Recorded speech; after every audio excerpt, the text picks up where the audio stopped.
Parashat Bamidbar, or take a number. Moses takes a census of all military-aged men. The final total is 603,550 men. The census is organized by tribes.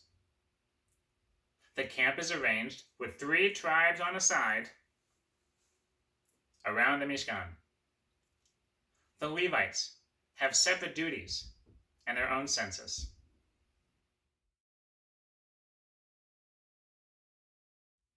We are what we look at. Consider this thought experiment. Picture 2 kids growing up in 2 different houses, but each set of parents values literacy, reading. However, in one house, there are books and magazines to be found in every room. But in the other house, you don't see any books or magazines, really nothing to read. In which house is the kid going to grow up to be a reader?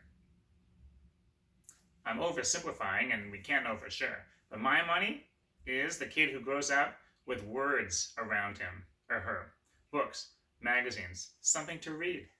Because even when his parents aren't reading or talking about reading or teaching it, that kid is still internalizing it because it's all around them. It's impossible to miss.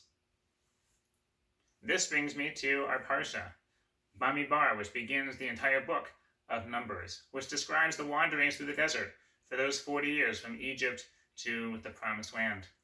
And Bamidbar begins with a map of the Israelite camp, of how it structured itself as it undertook this journey. And these 12 tribes were divided into groups of 3 on each of 4 sides, a rectangle around something important, something crucial in the center. Here's the verse.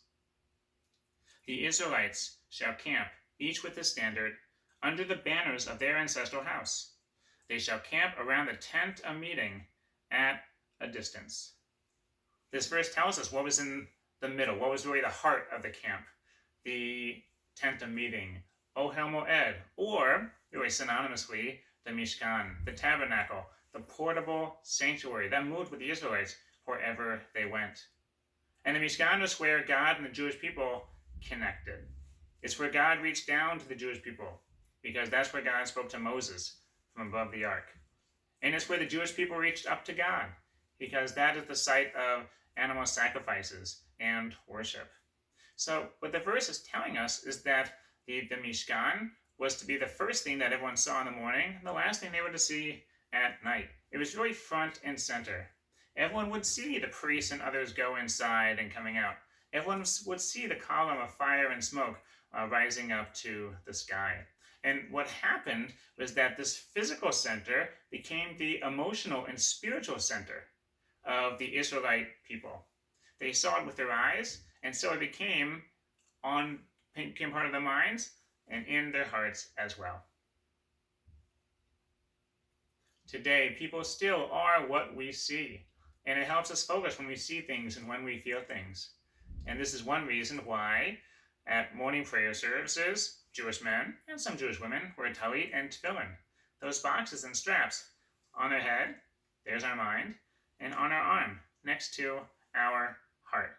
Tefillin touch our mind and touch our hearts as well. Consider your own home. How would you or someone else enter your home and see that this is a Jewish home? What artwork is there? What Jewish books are there? Are there mezuzot around?